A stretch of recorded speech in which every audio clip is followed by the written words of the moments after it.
I was trying in the brief space of 50 minutes to give you a basic introduction to Mahayana Buddhism, the kind of Buddhism that is found in China and Japan, and the kind of Buddhism of which Zen Buddhism in particular is a subsect. And we are rather particularly concerned with Zen, since it has had such a fundamental influence in the shaping of Japanese culture and the arts of Japan, and since we are in the course of this informal tour going to be visiting a good deal of Zen monasteries and seeing a great deal of Zen formed works of art, architecture, and so on. So I want to lead now tonight from Buddhism in general, or Mahayana Buddhism in general, to Zen in particular.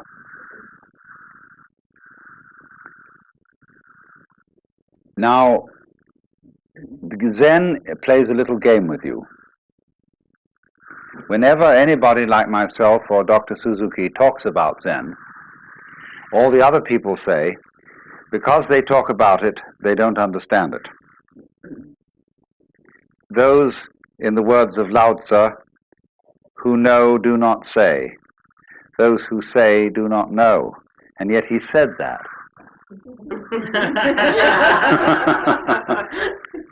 He wrote a book of several 80 chapters or so to explain the Tao and the De, its power, and nobody can help themselves. They've got to talk. Human beings are a bunch of chatterboxes. And when we've got something in our minds that we want to talk about, we talk. Now, poetry, though, is the great language, because poetry is the art of saying what can't be said. Every poet knows this. You're trying to describe the indescribable, and every poet also knows that nothing is describable. Whether you take some sort of ineffable mystical experience at one extreme, or whether you take an ordinary rusty nail at the other, nothing is really describable. In the words of the famous Count Korzybski, whatever you say something is, it isn't. We used to have a professor at Northwestern who would produce a match booklet in front of his class and would say to them, "What is it?" And they would say, "Match booklet." He'd say, "No, no, no. Match booklet is a noise. Is this a noise? What is it?" And so to answer this, he'd throw it at them. That's what it is. So in this way, you see, nothing can really be described. And yet, on the other hand, we all know perfectly well what we mean when we talk. If you shared an experience with somebody else, then of course you can talk about it. We can all talk about fire and air and water and wood because we know what it is. And there's no mystery. And so in the same way, when it comes to discussing something so esoteric as Zen, it can be discussed. Only, Zen people play games with each other. They play little tricks. They test each other out by saying to somebody, I remember when I met Paul Reps for the first time, who wrote that lovely book, Zen Flesh and Zen Bones. And he said to me, "Well," he said, "you've written quite a number of books by now. You must think you're pretty fancy." I said, "I haven't said a word."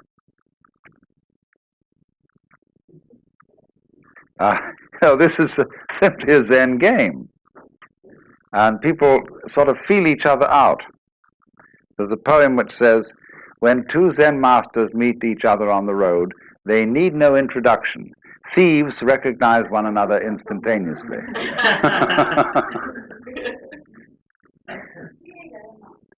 So now, having got that off my chest, it's to say then, if I were to give you a really proper and really and truly educative talk about Zen, I would gather you around here and sit here in silence for 5 minutes and leave.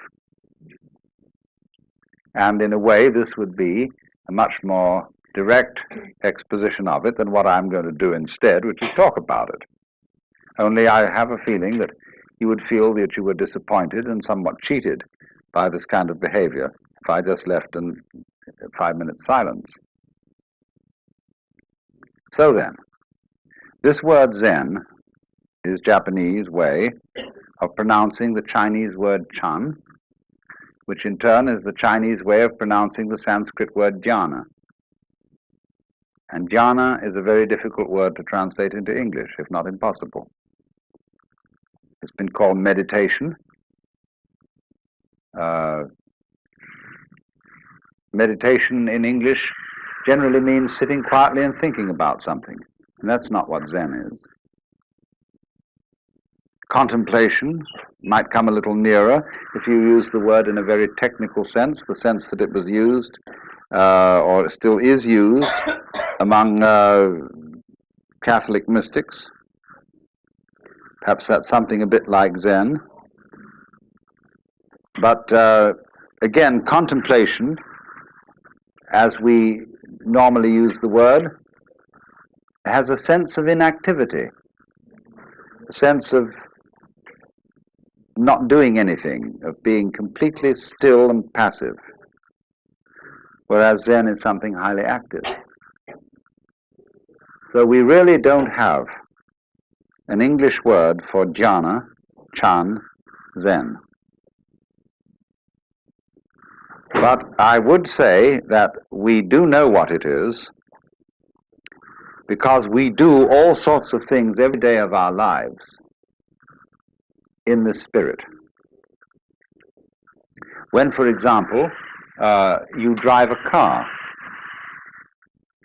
most Americans, at any rate, drive cars since they were teenagers and are very expert drivers. And when they drive a car, they don't think about it. They're one with the car. Or when a rider of a horse is one being with the horse, when you watch a good cowboy or a cavalry rider, he's glued to the horse. He's like a centaur almost. As the horse moves, he moves.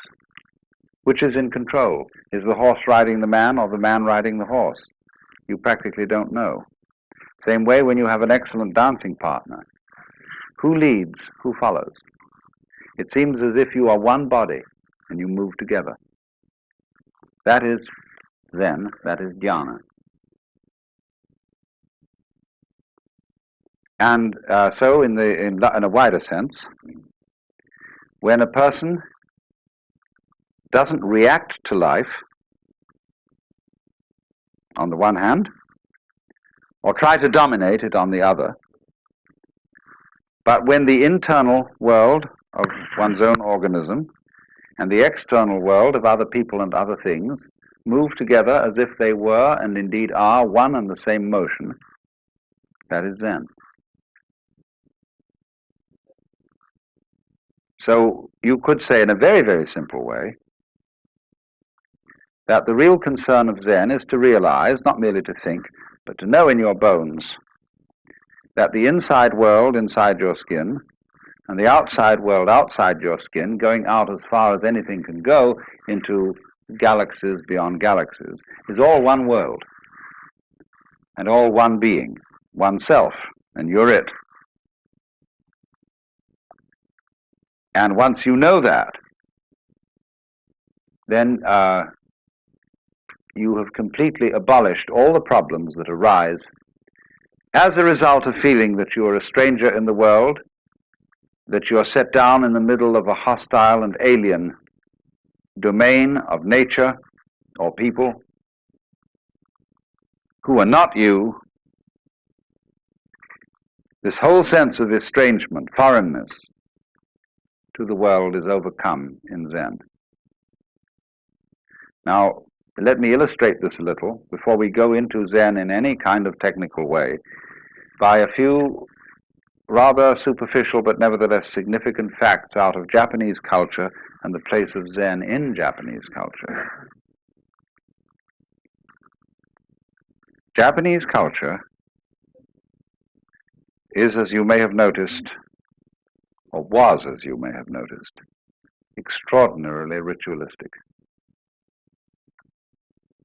There is a right way of doing everything, a good form, a proper style.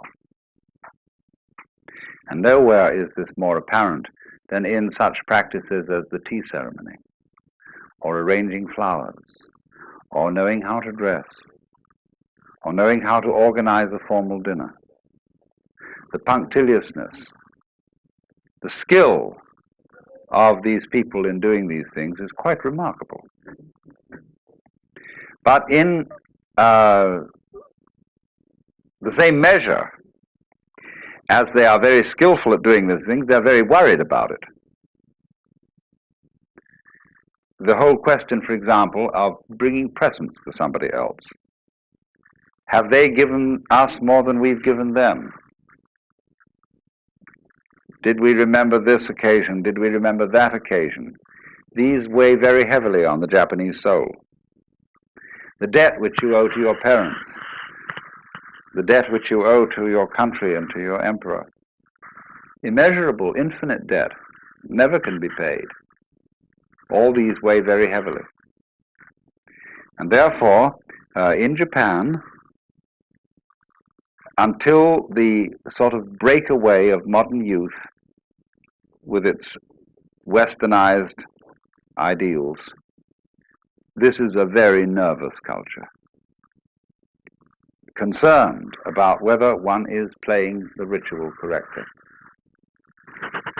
A culture like that needs an outlet, needs a safety valve, needs a way out of this thing. And Zen provides just that. And so, by contrast, when you meet a Japanese who is thoroughly trained in Zen, he is a different kind of personality altogether from ordinary Japanese. He is, in manners, not studiedly courteous, nor is he brusque, but he's simply at ease. He gives you his whole attention, so long as you give him your whole attention. If you start wandering and frittering, he's got work to do and he promptly leaves. But so long as you are wanting to talk to him, he is there for you and for nobody else. And he sits down, and he really sits. You know, he doesn't worry about whether he ought to be somewhere else. And so unable to sit with complete serenity in one place. You know, if you have half an idea that you ought to be worrying about something out in the garden, or that you ought to be cooking dinner, or that you ought to be down in your office or something, you can't sit where you are. You're not really there. You're a kind of gas balloon that keeps wanting to wander off. But these people, when you see, as you meet people connected with Zen, even sometimes the most neophyte, novice of a priest, has this atmosphere of knowing how to live in the present and not to be fidgety and giggly and worrying about whether he's done the right thing. Well, that's very much Zen style. Even though at the same time the Zen people do have a very exacting and demanding discipline. The function of this discipline is rather curious. It's to enable you to be comfortable. It's to enable you, for example, to sleep on a concrete sidewalk on a cold, wet night and enjoy it. To relax completely under any situation of hardship. You see, ordinarily when you sit you're out in the cold, you start shivering. Why? Because you're resisting the cold. You're tightening your muscles against the cold, and you get the staggers. But you were taught, if you learn Zen discipline, not to do that. Take it easy. Go with the cold. Relax. And all those monks in those monasteries here, they're as cold as hell in winter. And they simply sit there most of the time, and we would be frozen to death and miserable and have influenza and the great Siberian itch. But they simply relax and learn how to take the cold. So there's nothing about Zen discipline which is masochistic. It isn't to beat your body because your body's bad and there's a creation of the devil or something. It has nothing to do with that. It is how to be comfortable under all circumstances. But that, again, is something rather incidental to the main question of Zen. As I said, the Zen people, as you meet them and as you get to know their style of personality, are at ease in a culture that is not at ease. In a culture that is chronically concerned with protocol. And is it just right?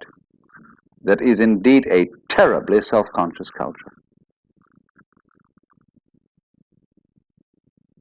where everybody is always watching themselves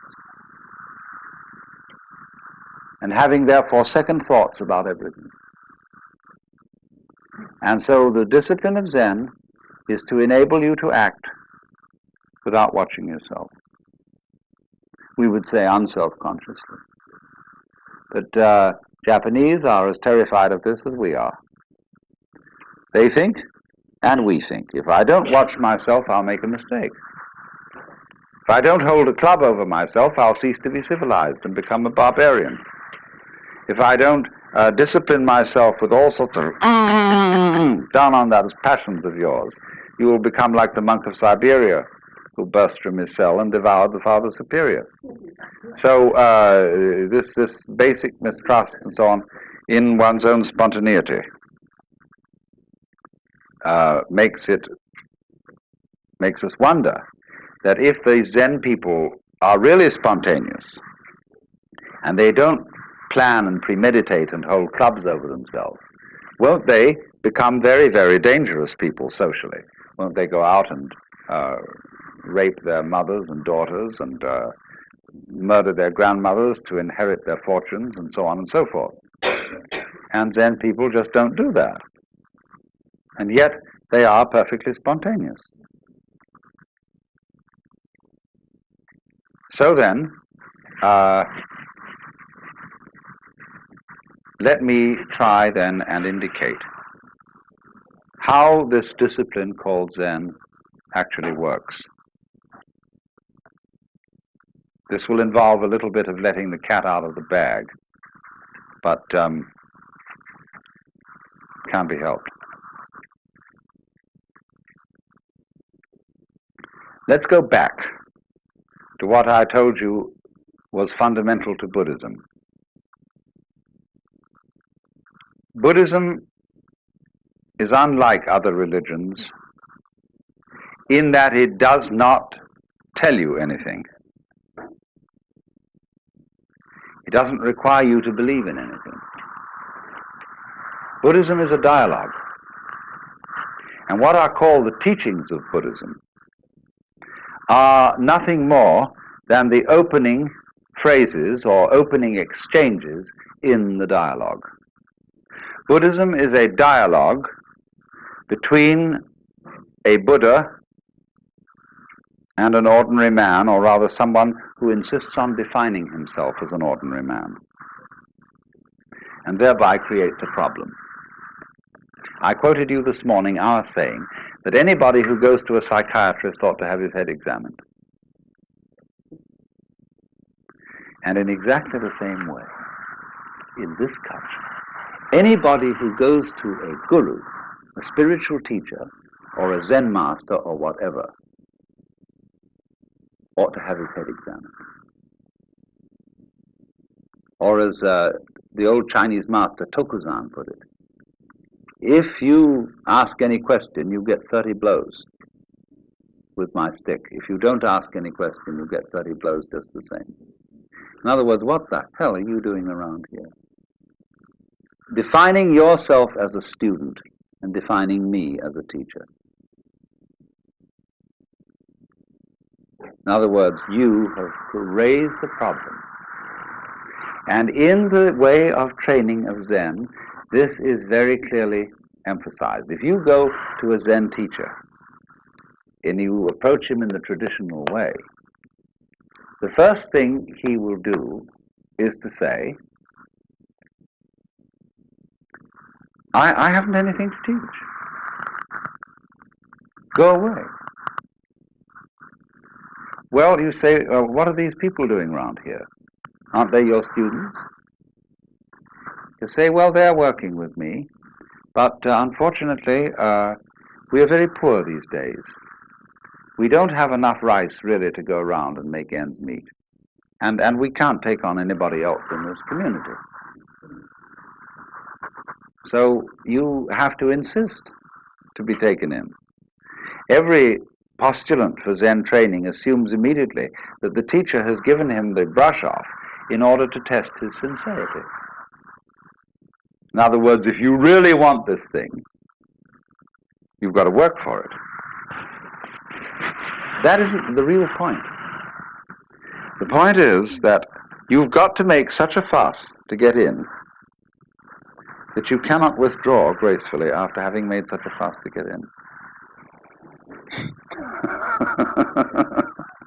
Because you put yourself on the spot and you define yourself as somebody needing help or as somebody with a problem who needs a master in order to be helped out of the problem.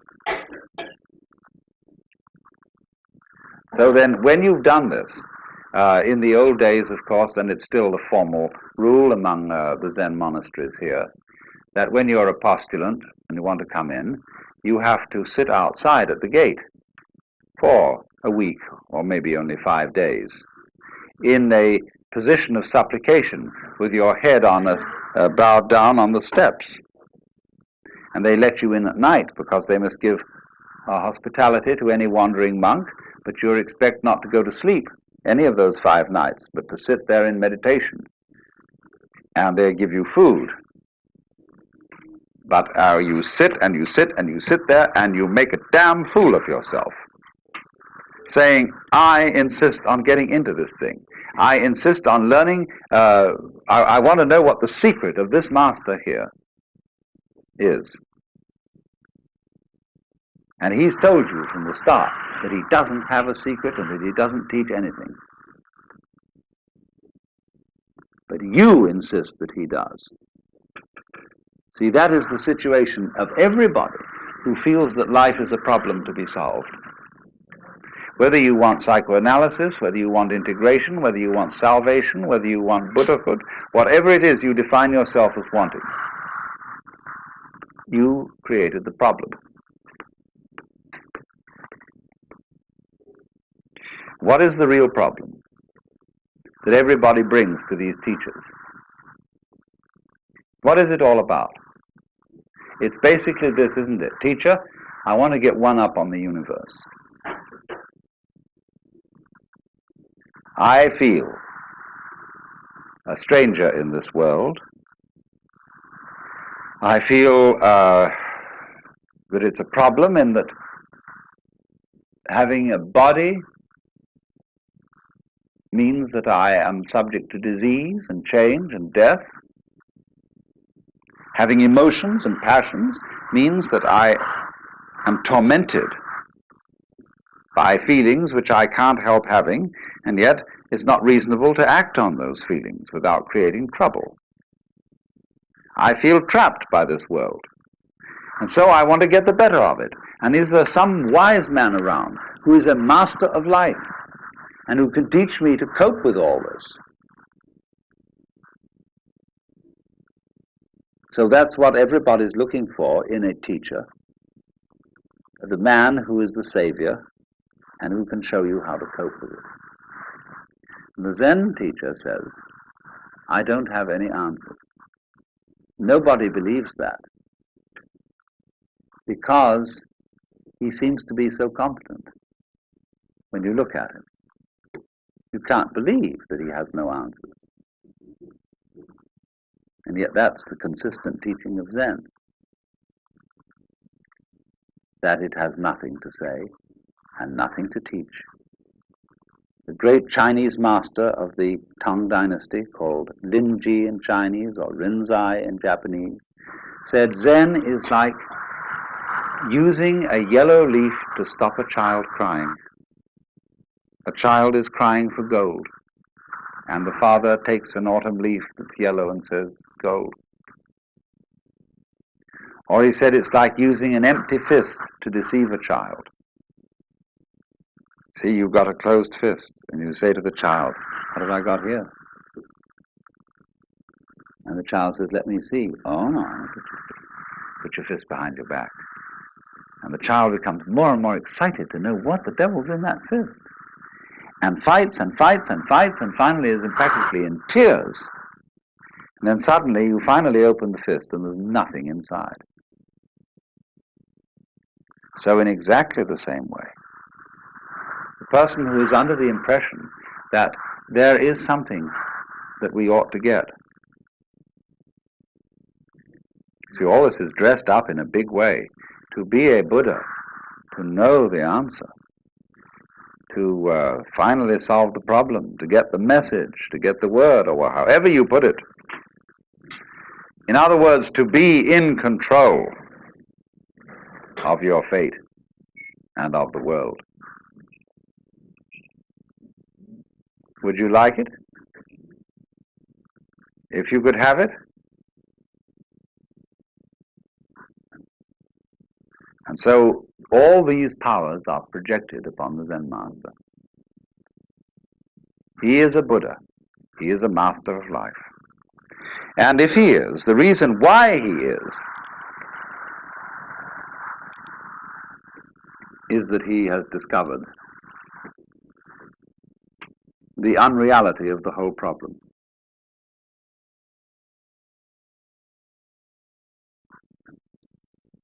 And so all these powers are projected upon the Zen master. He is a Buddha. He is a master of life. And if he is, the reason why he is that he has discovered the unreality of the whole problem. There is not life on the one hand and you on the other. It's all the same. But you see, you can't tell people that. And just by telling, get them to see it.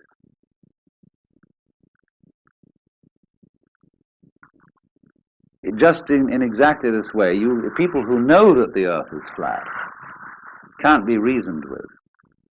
People who believe that the Bible is the literal word of God, absolutely impossible to reason with them at all, because they know it is so. So in the same way, we tend to know that we're all separate, poor little me, and that we are in need of salvation or something. And we know this is so. And so somebody says, well, you're not really that. You know that that feeling of separateness is an illusion. Well, that's all very nice in theory, but I don't feel it. So what will you do? What will you do with a person who is convinced that the earth is flat? No way of reasoning with him. If it's for some reason important that he discovered that the earth is round, you've got to play a game with him. You've got to play a trick on him. You tell him, great, the earth is flat. Let's go and look over the edge.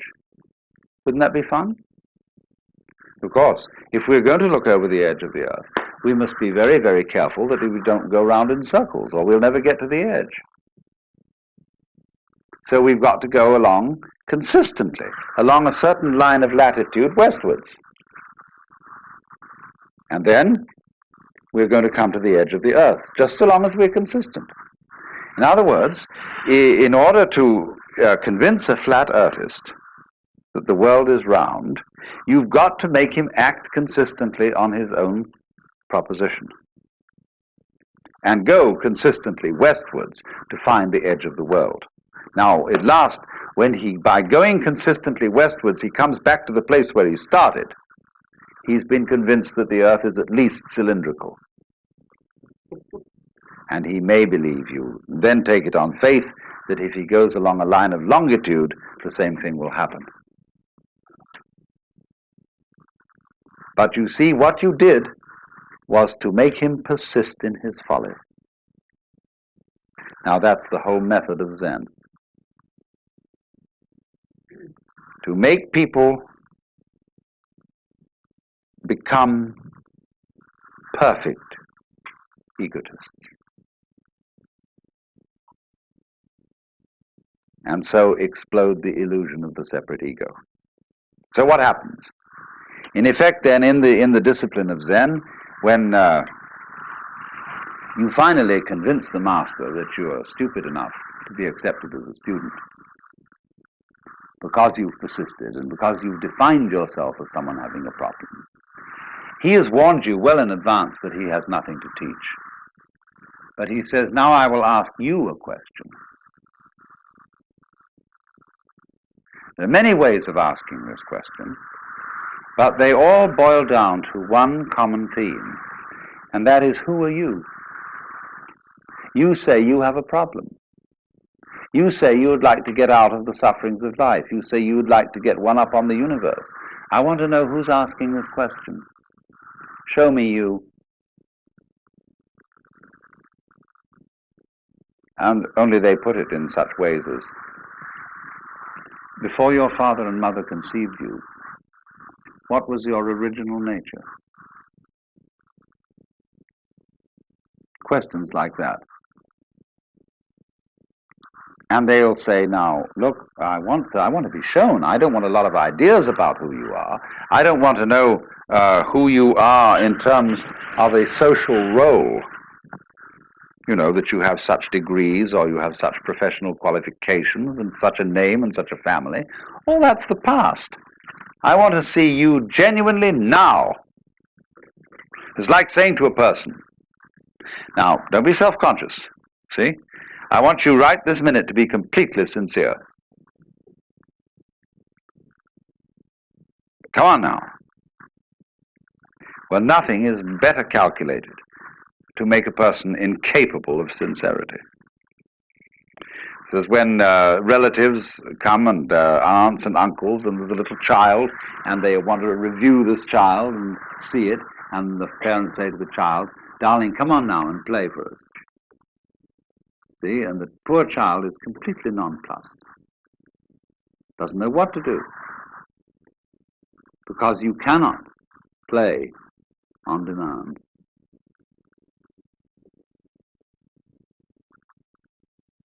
Now, what is the Zen teacher doing in saying to a person, you must answer this question by coming before me in fact, a rather formal situation, the kind of context in which a Zen master interviews his students is very formal.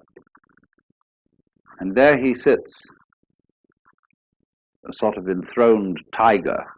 He's definitely, in this culture, a sensei, authority figure. And so he's the last kind of person you can be spontaneous with. Because you feel that he knows you through and through. And that, do you know, ever read that story of von Kleist about a man who has a fight with a bear? And the bear is a mind reader and always knows what move he's going to make, so that the man can never conquer the bear unless he makes a move which he doesn't think about first. How will you do that? And you get the same feeling with relationship to a Zen master. You feel that he is absolutely aware of everything phony about you. That he reads you like a book, but that you can't find a way of being not phony. Think about this a little. You see, we can arrange a group session, and this is a little game that's being played by lots of people. It's a kind of psychotherapy. We can arrange a group session in which the gimmick is this, that when anybody says anything or does anything, the group or some section of the group challenges its sincerity and says, why are you coming on so strong? Are you trying to dominate us? And you see, anything that you do can be interpreted in that way. Because the moment a group of people starts making comments on its own behavior, it is setting up a situation within the group which is analogous, say in a TV studio, to turning the camera on the monitor.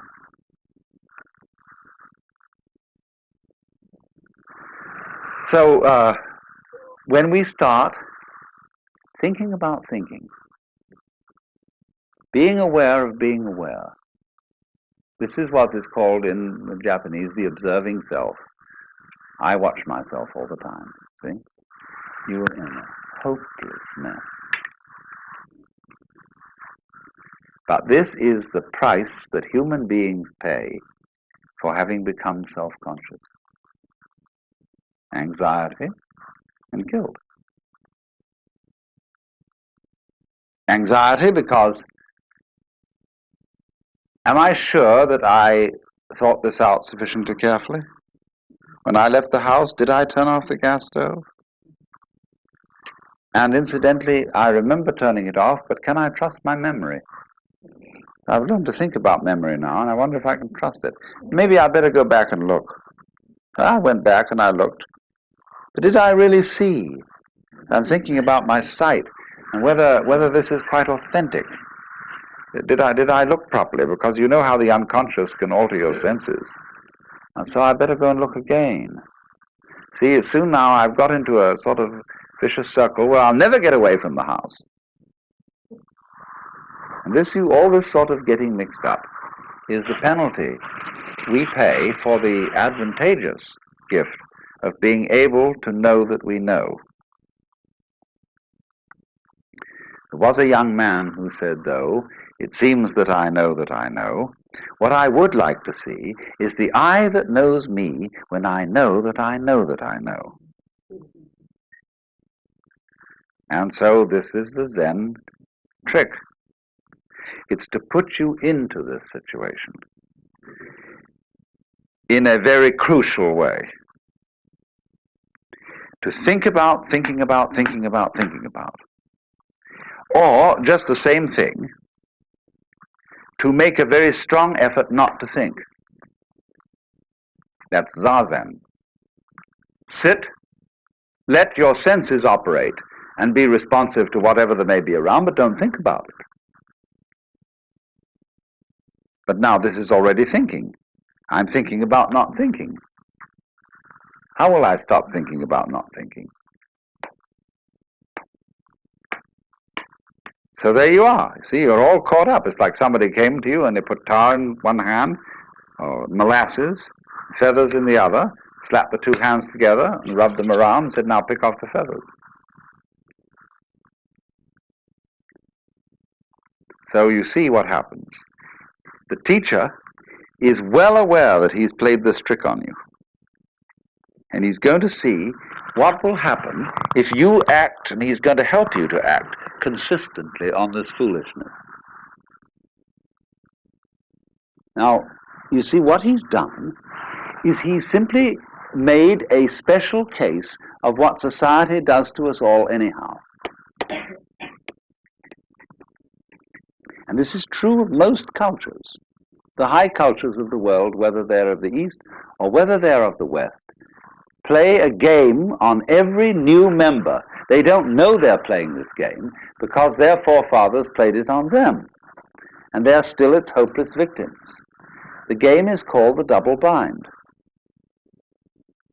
And the formula under whose auspices everybody comes into this world is as follows. You are required to do something which will be acceptable only if you do it voluntarily.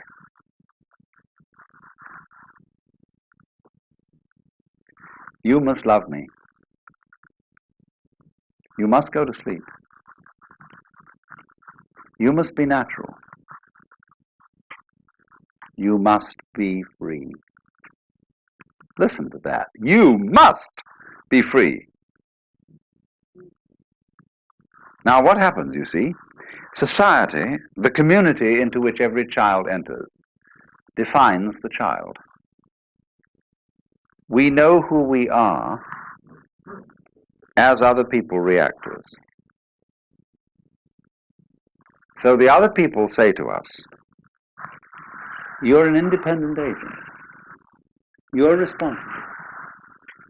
You are a freely acting individual.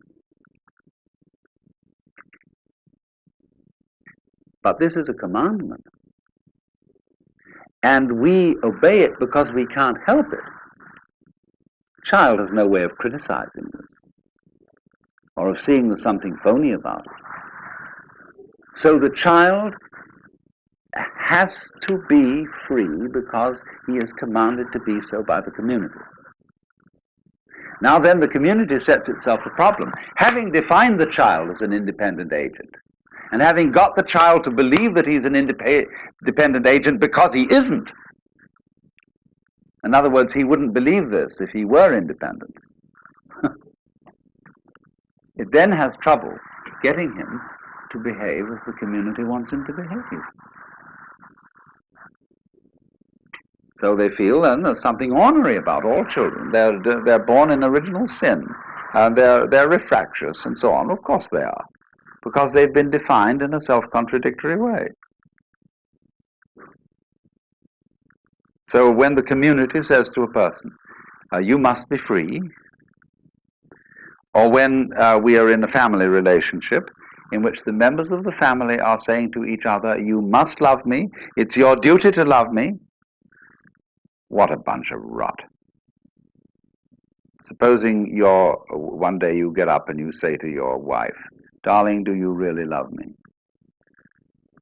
And she replies, well, I'm trying my very best to do so. Is that the answer you wanted? No.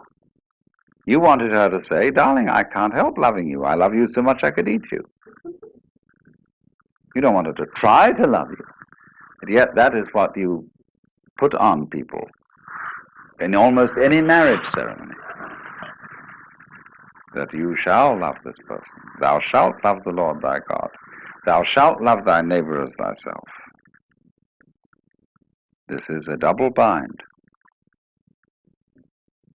And anybody who lives under the dominance of a double bind lives in a state of chronic frustration, because he is devoting his whole life to solving a meaningless, nonsensical problem. Let's take the double bind that is the deepest of all. You must go on living. Now, living is a spontaneous process. And to say to it, you must happen, is exactly the same thing as saying to any kind of creative artist, you must come through with the goods.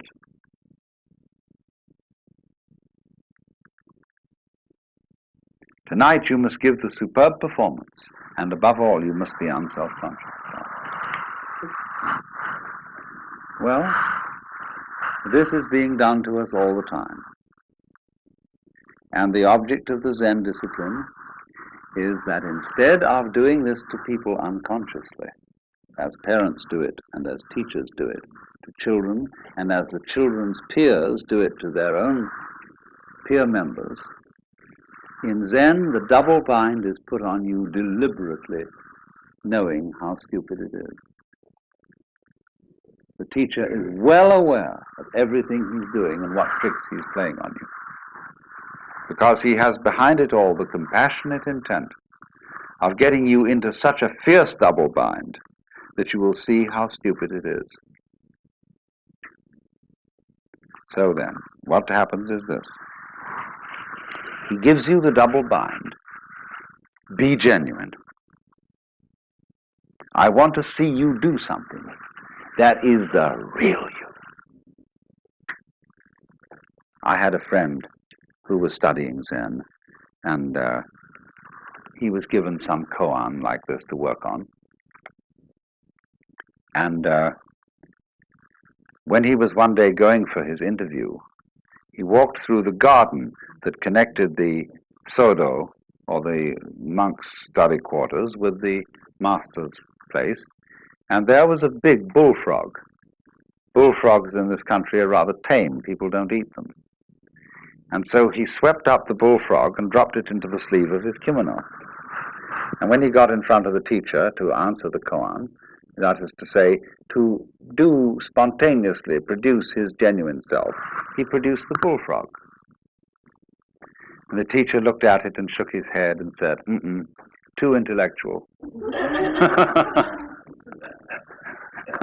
Or, as we might say, too contrived, too studied. That's not yet you. Now, do you see the bind in this? It's like being told that everything is all right at this moment so long as you don't think of a green elephant. So try not to think of a green elephant. See? Now, as he works at this, as he tries to produce the genuine you, the teacher really strings him out on this and makes him work and work and work over a period of many months until he comes to the point of seeing this.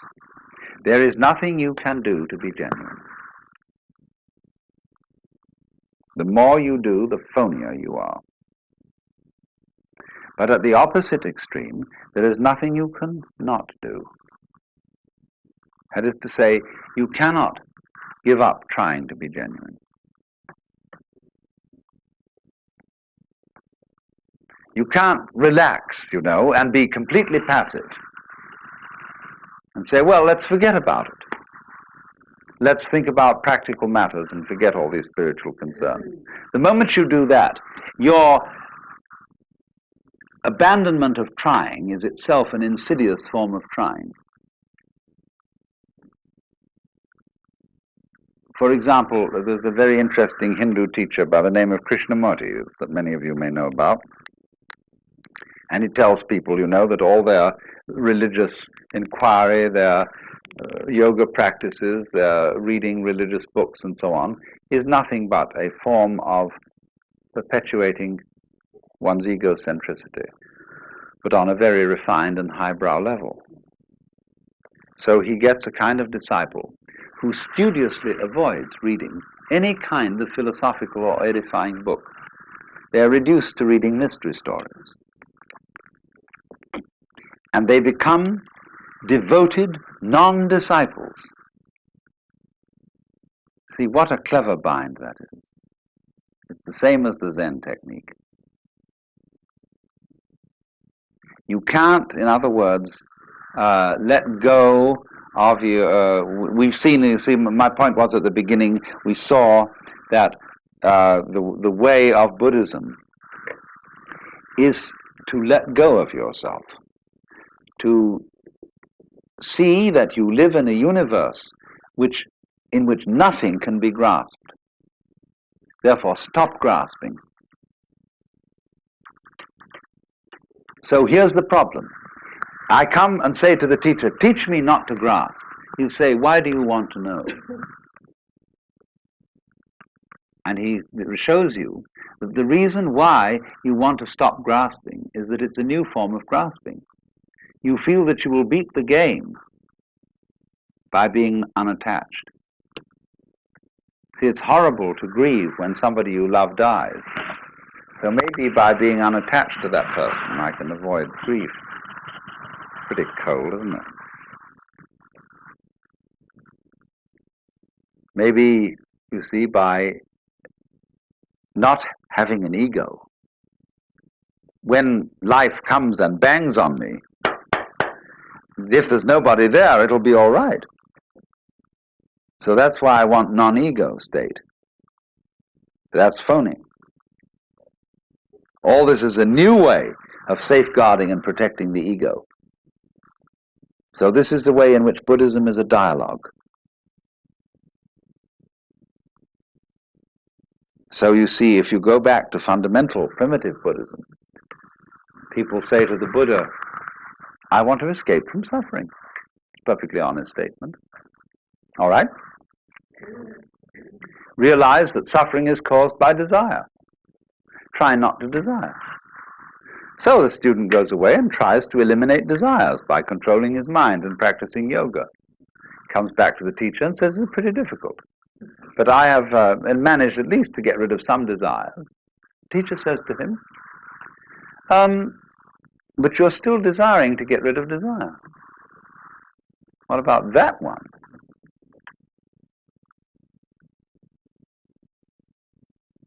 And then the student sees that if he tries to stop desiring to get rid of desire, but then he's got to stop desiring to get rid of not desiring to desire. And suddenly he finds himself once more with molasses in one hand and feathers in the other, absolutely tied up in a vicious circle.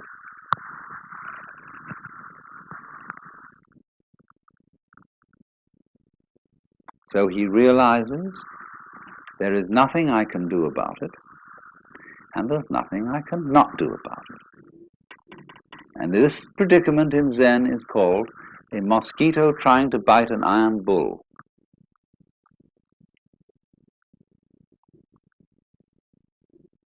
A position of such psychic extremity that nothing can be done about it. Now the point here is, what does this situation mean? When you find yourself in that kind of a trap, what's the meaning of the trap? Why, that's very simple. If there's nothing you can do, and also nothing you cannot do about a given situation, it means that you are phony. That, in other words, what we call a separate ego isn't there. Of course it can't do anything, because it is not an agent. And by virtue of the fact that it can't do anything, equally, it can't not do anything. It's completely phony. So what has happened is to expose the fiction of there being a separate ego, either to force its actions upon the world, or to have the actions of the world forced upon it as a puppet. This thing just doesn't exist, except as a figment of the imagination, or except as a game rule. Let's pretend everybody is responsible, is independent, is separate. Sure, that's a great game, but it's a game.